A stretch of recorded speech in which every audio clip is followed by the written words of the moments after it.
historian, and an art educator. He earned his PhD in Fine Arts from Adire College of Education in 1991, and later obtained his MA and PhD in African Studies, Visual Art from the University of Ibadan in 1997 and 2002 respectively. His academic career began at the Federal College of Education Technical in 1993 before joining the Department of Fine and Applied Arts at Obafemi University in 2004. Since then, he has been teaching sculpture art, history, and art historical research methodology at both undergraduate and postgraduate. I present to you the first paper presented Professor Babasemi Austin Adimule. I will please appreciate the lecture and love the Ajuwashi. I'm going to mix my lecture this afternoon, speaking English and Yoruba.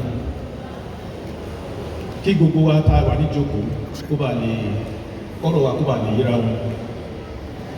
I have actually prepared almost about 11 pages thing, but I'm going to talk to it. I will look at the beginning and then interact, go into discussion, àdẹ́gbò ní òpin. Nítorí òpin yẹn gangan ni ọ̀rọ̀ wà. Kó tó di wípé ó máa sún bàbá wa Ṣàngó tán jókòó. Kó tó di pé wọ́n á ní Payment received in OPay. Ìdí rẹ̀ tí máa fi kú bẹ́ẹ̀. Oníṣẹ́ ọnà, ó bá dẹ̀ wù yẹn ni pèmí lólùyà. Mo fara mọ́. Ní tó ṣe kókó fún wa lónìí ni wípé ló fẹ́ dàbí pé a ní ìmọ̀ díẹ̀ níwọ̀nba bó ṣe mọ́. Ṣùgbọ́n màá sọ ní sọ wípé a lè rò pé a ní ìmọ̀ nípa àdìrẹ. Ó jẹ́ pé ìta ní ó yàtọ̀ sí ẹ̀dí nǹkan tó yẹ kó jẹ́. Kí ni à ń pè ní àdìrẹ? Adì, àrẹ, bí a kò bá dì tí a rẹ́, à pè ní àmúrẹ. Ṣùgbọ́n tí a bá dì tí a rẹ́, à pè ní àdìrẹ. Eléyìí tí àwa ń ṣe ní ìlú Òṣogbo, àdìrẹ ni, kì í ṣe àmúrẹ. Kí dẹ̀ ni ìdí? Ìdí ni wípé yàtọ̀ sí pé bóyá a fi okùn dì í, àbí a fi ẹ̀gẹ́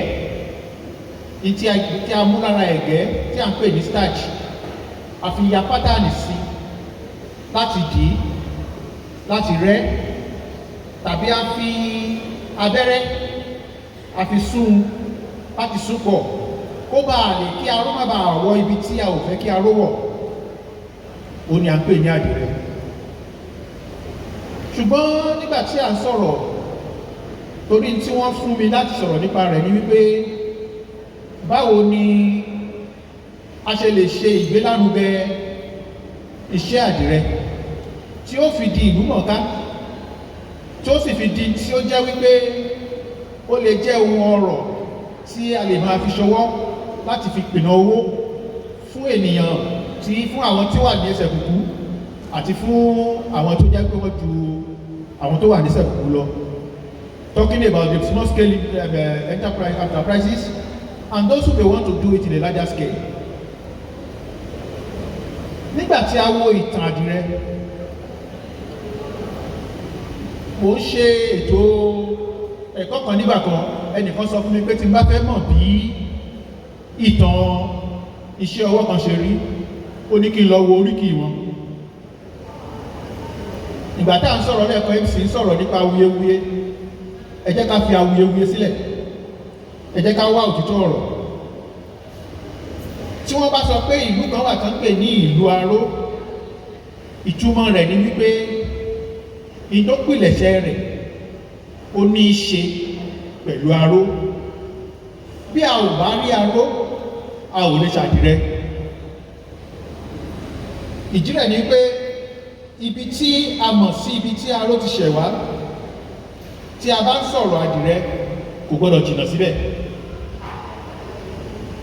A ti gbọ́ oríṣiríṣi ìtàn nípa ìtàn Òṣogbo. A ti gbọ́ nípa bí àwọn tó ṣẹ̀dá Òṣogbo nígbà tí wọ́n kọ́kọ́ dé ibi tí wọ́n tẹ̀dó sí, tí wọ́n pilẹ̀ṣẹ̀ láti lè tẹ̀dó síbẹ̀, bí wọ́n ṣe bẹ́ igi, bí igi ṣe rélu omi, bó ṣe fọ́ ìkòkò àró. Gbogbo ìtàn yìí láti gbọ́. Àwọn ìtàn yìí ló yẹ kó jẹ́ kí ó jẹ́ ní tí a fi lè ṣe ìpìlẹ̀, tí a fi mọ̀ wípé tí a bá ń sọ̀rọ̀ nípa àdìrẹ, ó yẹ ká mọ̀ wípé Òṣogbo kìí ṣe ibi tí a fọwọ́ rẹ̀ rọ́ sẹ́yìn. When we're talking about production of àdìrẹ, there is a need for us to go into the foundation, the history of Òṣogbo itself, for us to be able to tell precisely where actually can we point to as a source. Ní ojú tèmi, èmi rò pé ibi tí a bá ti rí èròjà, tí a dẹ̀ rí àpẹẹrẹ, tí a dẹ̀ tún rí iṣẹ́ tí wọ́n fi ṣe, ibi tí wọ́n ń pè ní orísun rẹ̀ kò jìnnà síbẹ̀. Ìdí rẹ̀ tí mo fi rò wípé tí a bá pè Òṣogbo ní ìlú Aró, a lè pè Òṣogbo bákan náà ní ìlú àdìrẹ. Nítorí náà kò jìnnà tá a bá sọ wípé Adire Osun. And I want to say that if we actually want to sustain what we're talking about, we must be consistent with that name, Adire Osun. Adire Osun. Àti eléyìí tí kò wá láti Ọ̀ṣun. Ìyẹn jẹ́ ilé. Ẹ jẹ́ ká fi ìtàn sílẹ̀, ká wo bí a ṣe ṣe nídà yìí. Torí mo fẹ́ kí ó jẹ́ wípé èyí tó ṣe kókó jù nínú ọ̀rọ̀ wa ó yẹra wọn. Àdìrẹ dàbí ọ̀pẹ. I'm sorry, I hope all of us understand Yoruba, so that I don't go too far thinking that everybody is listening. I've prepared this talk in English, but I'm trying because I'm trying to follow a trend to be sure that when you are in Rome, you roam about. When you find yourself in a cultural based event, you also flow along. Tí a bá sọ̀rọ̀ nípa àdìrẹ, èmi fi àdìrẹ wẹ, kò sí ìtàn tó wà lára ọ̀pẹ tí kò wúlò. Láti orí èlé tá a fi ṣe ọwọ́, títí dé orí a fi ṣe epo, títí dé orí èlé tí à ń mú bí ẹnu. Tó bá tiẹ̀ tún yá àtún la igi ẹ̀, wọ́n á tún fi díẹ̀, wọ́n á tún fi ṣe òrùlé, kẹ́lẹ̀ mọ̀ bó ṣe rí sí. Bákan náà bẹ́ẹ̀ ni àdìrẹ rí. Ìbéèrè tí a bá béèrè lọ́wọ́ ara wa, tó bá jẹ́ kí a fẹ́ kí àdìrẹ jẹ́ ìlú kọ̀ọ̀ká, a fẹ́ mọ̀ ní nǹkan tí ó ṣẹ̀ láti Ọ̀ṣun. Kí ló dé tó jẹ́ pé gbogbo wa àdìrẹ là ń wojú rẹ̀, a ò wojú tí a fi ṣe àdìrẹ? Kí ló dé tá a sọ̀rọ̀ Aró? Kí ló dé tá a sọ̀rọ̀ ìlú? Kí ló dé tá a sọ̀rọ̀ tí wọ́n fi ṣe àdìrẹ? Tí ìṣòro kan bá wà tó bá ọmọ ẹ̀dá, ẹ má rìn jìnnà. Ní tí wọ́n fi tọ́nà ìṣòro yẹn ó wà nítòsí ibẹ̀. Nígbà tá a mọ̀ pé a ní àdìrẹ, kí ló dé tó jẹ́ pé tí a gbájúmọ́ ni bí a ó ṣe ṣe àdìrẹ, a ò gbájúmọ́ tí a ó fi ṣe àdìrẹ. If we must sustain the industry, if we must sustain the name, our focus should go beyond just the product. We should look at an entire business, an entire industry, an industry that is packaged right from the raw material. Tí bá gbèrè lára wa tá jókòó bí tàn dàdí rẹ, ẹni mélòó ló ń ṣiṣẹ́ pẹ̀lú èlú, ẹni mélòó ló ń ṣe aró síta, gbogbo wa là ń dúró fún aró òyìnbó, gbogbo wa là ń dúró fún aró tí kìí tí àmọ́ ibi tí wọ́n fi pòó pọ̀ láti ṣe ohun tí a fẹ́ ṣe. It is high time for us to think. Ẹ ṣe sà, bàbá wa, àsìkò ti tó fún Ọ̀ṣun láti rí wípé a ò kàn máa ṣe ọdún àdìrẹ. A gbọ́dọ̀ ní tí wọ́n pè ní industrial park. Industrial park tó jẹ́ pé gbogbo tí a bá ń wá láàrin níbẹ̀. Àwọn kan ó máa ṣẹ̀lú, wọ́n mọ̀ fẹ̀lú ṣaró, ìyẹn jẹ́ ẹni. Èjì, tí a bá ní tí wọ́n pè ní industrial park, tí orí ọ̀fẹ́ wà fún gbogbo wa láti máa ṣiṣẹ́ lápapọ̀, Yorùbá ní àìrìn kan ọmọ ejò, òní pa wọ́n, bọ́ká bá dìde, tí sèbé tẹ̀lé, táwọn tó kù náà dárúkọ tí ẹni tí ó kò wọ́n lójú yóò múra. Àwọn tí à ń sọ wípé wọ́n ń pa ìtàn dà, tí wọ́n gbé àwọn ni wọ́n ní aró, tí wọ́n ní òun ni wípé ẹnu wọn kò, tí wọ́n ní ni pé wọ́n ní àjọṣepọ̀, tí wọ́n ní ni wípé wọ́n mọjú ara wọn, they have what we call cooperative. Bí wọ́n bá gba ìgbà aṣọ ẹgbẹ̀rún wọ́n gbà láìsí wàhálà, ṣùgbọ́n ibi tí ẹnì kọ̀ọ̀kan ti ń dá gbé tiẹ̀ mẹ́ta yóò parí iṣẹ́ ìgbọ̀n kan tó tó rówó ṣe ìgbọ̀n méjì. Ṣùgbọ́n tó bá jẹ́ wípé a níbi tí wọ́n pè ní industrial park tó jẹ́ bí hall, tí gbogbo tí àwọn láti fi di àdìrẹ ó wà ń bẹ̀, ó ti dín ìnáwó kù, èrè gọ́gọ́ ni ó sì jẹ́ fún wa. Tí ò bá sí bẹ̀ eré la ṣe ń ṣe o, a kàn ń pàṣàmọ́ ni, a kàn máa rà á, a máa tà á, àwa fúnra wa nílé ní control over it. If you really want to control your economy, you control the source of your product, the source that produce what you use to produce your product. If you don't have the control over it, you can never have the control over the product. Tẹ́ bá bọ́ síta níbẹ̀ yẹn dáhùn tó pàgọ́, tẹ́ bá béèrè pé èlò ni wọ́n ń ta àdìrẹ, owó tí wọ́n ń ta àdìrẹ ẹ̀ lè rà á. Kí dẹ̀ nìdí? Kó tó ra aṣọ, kó tó ra aró, kó tó di kó bẹ̀rẹ̀ sí ra gbogbo jókòó tí ó lò. Nígbà tí ó bá fi gbé owó ẹ̀ lórí àdìrẹ, ó ti kọjá tí mẹ̀kúnnù lè rà. Ṣùgbọ́n tó bá jẹ́ wípé a mú ní pé industry ní ilé-iṣẹ́ ni, gbogbo tá a lò náà ló ní pọ́kẹ̀tì tiẹ̀.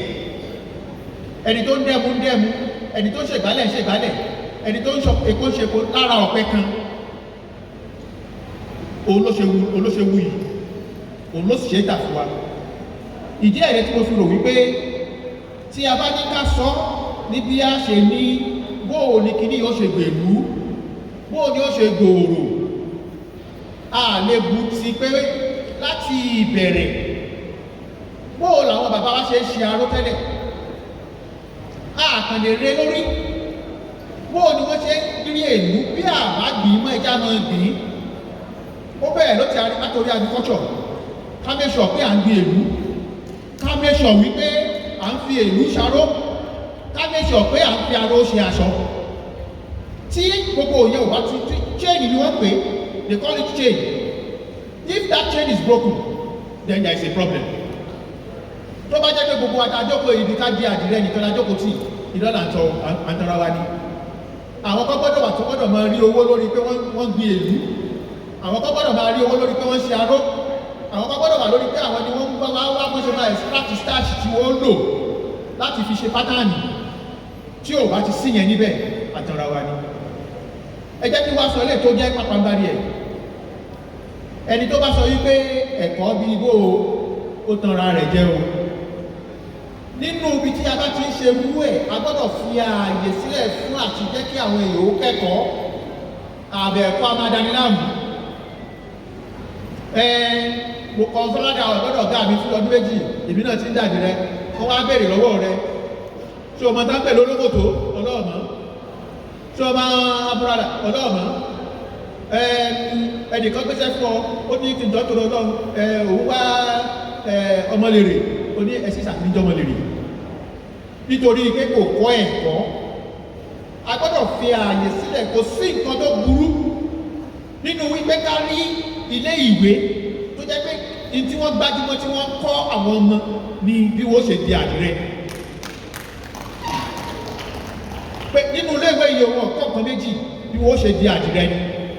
Wọ́n á kọ́ wọn ní pátánì, wọ́n á kọ́ wọn lórúkọ rẹ̀, wọ́n á kọ́ wọn ní tí wọ́n lò fún.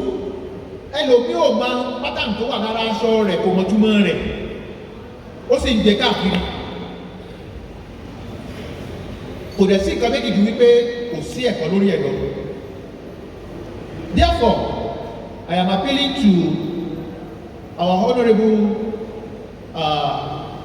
Ṣàngó o ti gbọ́dọ̀ pè yín Ṣàngó Ṣàngó lè mẹ́mọ̀ pè yín o èmi ò pè yín ní advisor mọ́ o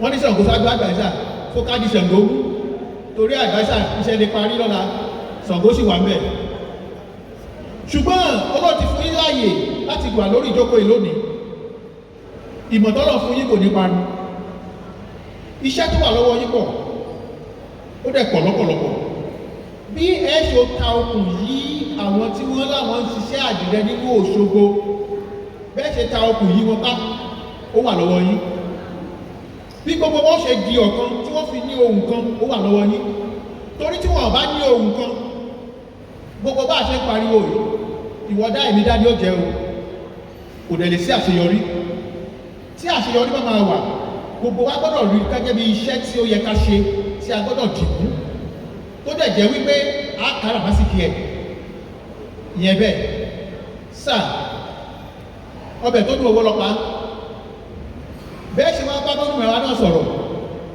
wípé kàtọ̀ sí pé ká máa ṣe ọdún àdìrẹ ìpàṣẹṣẹ yìí ó gbọ́dọ̀ kọjá pé à ń ṣe ọdún àlejò mélòó ló wà láàrin wa báyìí a gbọ́dọ̀ wo bí a ṣe lè mú kí ọdún yìí kó yí pọ̀ mọ́ ọdún Ọ̀ṣun Òṣogbo débi pé àsìkò tí àwọn àlejò ó wá sí náà ni ọdún yìí ó máa bọ́ sí tó bá bọ́ sásìkò tó jẹ́ pé báyìí ni wọ́n ṣe á rí àwọn tí ó tún mọ̀ wípé yàtọ̀ sí bí à ń ṣe Ọ̀ṣun Òṣogbo a tún ṣe ọdún kan tí wọ́n pè ní ọdún àdìrẹ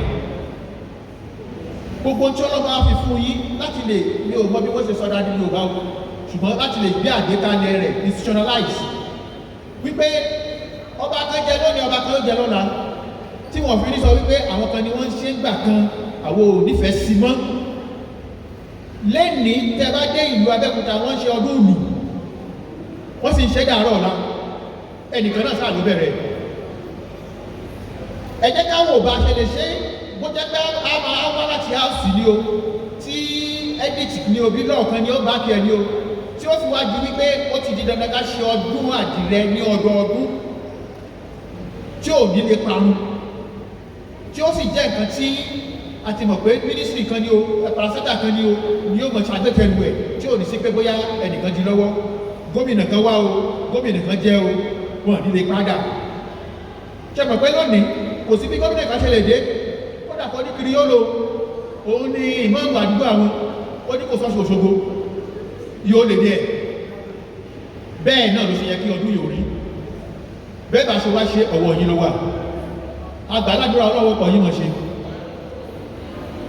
lákòótán orígbórígbó ẹ̀mú òbí díẹ̀ lákòótán ibi tí ọba ti sífẹ̀ẹ́ kò sí tẹ̀síwájú bí ẹ ṣe ṣe kí àwọn tí wọ́n ń ṣiṣẹ́ ọ̀nà ní Òṣogbo kí wọ́n lè ní tí wọ́n pè ní clusters tí ó fi jẹ́ wípé kìí ṣe pé ẹni tí ó dìde yọ wọ́wọ́ títí rẹ̀ ó fi gbó kó tó rákòrò dìde tó bá jẹ́ wípé clusters wà tí wọ́n ní cooperative tí wọ́n jọ ń ṣàṣepọ̀ tí ìṣèwọ́dá ìdídá ìgbà yẹn ni ọ̀rọ̀ industrial park lè ní ìtumọ̀ ìgbà yẹn ni pé creative hub fún àdìrẹ ló lè ní ìtumọ̀ tí ò bá ti sí yẹn bẹ̀ òmúlẹ̀ mọ́fò ni bá a bá gbìyànjú tá a ṣe bẹ́ẹ̀ Ọlọ́run ó fún wa ṣe Ọlọ́run á ràn yín lọ́wọ́ o lágbára lọ́wọ́ Ọlọ́run kò ní bàjẹ́ eléyìí tó ti dá kò ní bàjẹ́ eléyìí tó sì kù náà Ọlọ́run ó ṣe àsìkò tẹ́ wà bẹ́ẹ̀ wọ́n mọ̀ sí rere o wọ́n mọ̀ fi pìtàn pé nígbà tí lágbájá jẹ́ báyìí ní kíní ìbẹ̀rẹ̀ kò sì parun ire o. ẹ jẹ́ kí a pàtẹ́wọ́ dáadáa fún Professor. Professor has told us that we really need to be united. Wípé kí a sì ensure wípé a love ara wa ìfẹ́. Professor pẹ̀kẹ́lu wípé à ń wo àdìrẹ ṣùgbọ́n kí ni àwọn nǹkan tí ó so mọ́ àdìrẹ? Kí ni àwọn nǹkan tí wọ́n fi ń ṣe àdìrẹ? Kí ni àwọn nǹkan kọ̀ọ̀kan tí a tún lè rí lò? Wọ́n gbà wá níyànjú wípé kí a máa gbìyànjú kí àwọn tí ó ń gbin ìlú wà níbí, kí àwọn tí ó dẹ̀ fi ẹ̀mí ṣe arúgbó náà wà ní Ọ̀ṣun. Ó tún sọ̀rọ̀ nípa bí a ṣe lè ensure wípé ọdún Adire yìí a gbé wọ inú ọdún Ọ̀ṣun Òṣogbo, and wọ́n dẹ̀ ti ensure wípé àwọn ti ìyẹn sí ọ̀dọ̀ special adviser. So ẹ jọ̀ọ́, ara àwọn nǹkan tí a ó máa retí lẹ́yìn program yìí ó ní implementation àwọn nǹkan kọ̀ọ̀kan tí àwọn panelists ti present. Ẹ jọ̀ọ́ ẹ jẹ́ kí a pàtẹ́wọ́ fún Professor lẹ́ẹ̀kan sí. Thank you very much, sir. We're going straight to the second paper presentation, and this is going to be delivered by Dr. Obisheso Babatunde Abiodun. And I would like to quickly present Dr. Obisheso Babatunde Abiodun, who happens to be born on the 26th December over 6 decades ago in Jesha, Oriade local government. He began his career as a classroom teacher at St. Clair's Girls Grammar School of Kwara State between 1983 and 1984. He later served as a lecturer at the College of Education in Naorongo from 1993 to 1994, before joining the services of Adire College of Education in Ondo, now Adire Federal University of Education in 1994. Through hard work and dedication, he rose steadily from assistant lecturer to chief lecturer, distinguishing himself as a consummate scholar and versatile textile artist. Please let us appreciate Dr. Obisheso Babatunde Abiodun as he delivers the second paper presentation. Good afternoon, everybody. I especially greet my essay, who is very open, accommodating, respectful. I don't know what to qualify him more like that.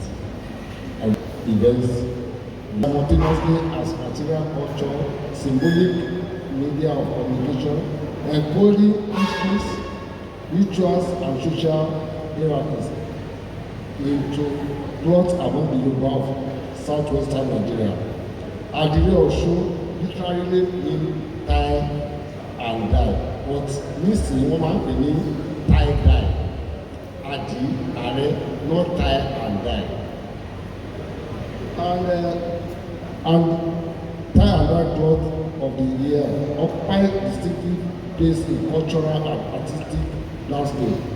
Unlike everyday garment, Adire Osun was strategically reserved for annual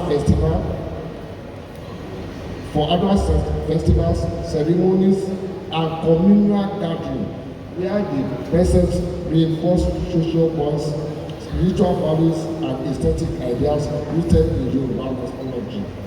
Sábàwò kí ni wọ́n lo àdìrẹ yìí fún báyìí? Wọ́n lò fún tí a bá ní àríyá, tàbí tí ó bá jẹ́ pé ní ilé kan àwọn kan máa ń wọ aṣọ yẹn. Ìlú ológun ó ní bí wọ́n ṣe máa ń di aṣọ tiwọn, ó yàtọ̀ sí aṣọ agbẹ́jọdá. Adire Osun is produced through intricate resist dyeing technique, most often use indigo derived from local plants. Motifs applied through dyeing, stitching, or starch resist lay symbolic meanings. Nǹkan tí wọ́n ń try láti sọ ni pé tẹ́ bá wo bí wọ́n ṣe ń ṣe kí ni wọ́n fi ń ṣe, tẹ́ bá rí aṣọ yìí, tẹ́ bá rí bí wọ́n ṣe ń ṣe àdìrẹ àtijọ́, ó yàtọ̀ sí àdìrẹ tá ń rògbà ń lò nísìn. Ẹ rí pé àwọn lines àwọn ìlà tó wà mẹ́ẹ̀ wọ́n ti rí ẹ̀rẹ́ ètò ti rí ẹ̀rẹ́ ètò tóbi ẹ̀rẹ́ ètò ní oríṣiríṣi ọ̀nà ni wọ́n máa ń gbé gbà tó fi jẹ́ pé ó ṣe é wọ̀ fún àwọn èèyàn ó sì ti wúlò fún ìgbà tó wà fún.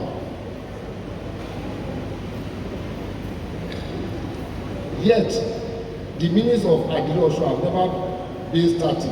Historically, it is used reflected shifting dynamics of social stratification and cultural authority. During annual festival, it affirmed both individual prestige and collective unity, allowing wearers to participate in the circular renewal of communal life. Women artisans, particularly in Osogbo and Ibadan, including Abeokuta, were central to this production. In Osogbo, this job is mainly women's affair. Any man delving into Adire is just àtojúbọ̀, because nítorí pé iṣẹ́ obìnrin ló ń ṣe Adire yìí. Tẹ́ bá wò nígbà tí mo wà ní kékeré tá a lọ sí primary school ní Látọ̀nà, ẹni tó bá gba abẹ́wà mo bá wọn kan discuss ẹni tẹ́ bá gba abẹ́wà, tẹ́ bá lọ sí báwọ̀ tẹ́ bá láti station road, tẹ́ bá fẹ́ lọ jáde sí Látọ̀nà street, ọmọ kan wà ní ẹgbẹ́ òsì báyìí wọ́n ń ta àgbàlá àti ẹ̀kọ́ ńgbà yẹn ní agboolé yẹn bí bọ́lá wọn àwọn tó mú fún àwọn organizer ní people láti lọ check àwọn people yẹn ní agboolé yẹn wọ́n máa ń ṣe Adire lẹ́kọ̀ọ́ níbẹ̀ ńgbà yẹn bọ̀dú mímọ̀ ní ìsìnbáyà wọ́n yìí ṣe torí mo ti kúrò lóṣùwò ti pẹ́ gbogbo àwọn eré àyẹ̀ ní ibẹ̀ yẹn láti máa ìgbà yẹn láti máa ń gbọ́ pé Adire ìlú àrò. The duality position Adire Osun as a cultural bridge and object that simultaneously look backward to tradition and forward to innovation. It reflects what is described as cultural synchronization, where local traditions adapt to global flows without losing their core identity. In this sense, Adire Osun is not simply remnant of heritage but an active agent of cultural negotiation, enabling ability and resilience. The symbolic motif continue to hold indigenous meaning, yet they are interpreted by contemporary design, artists, and moreover the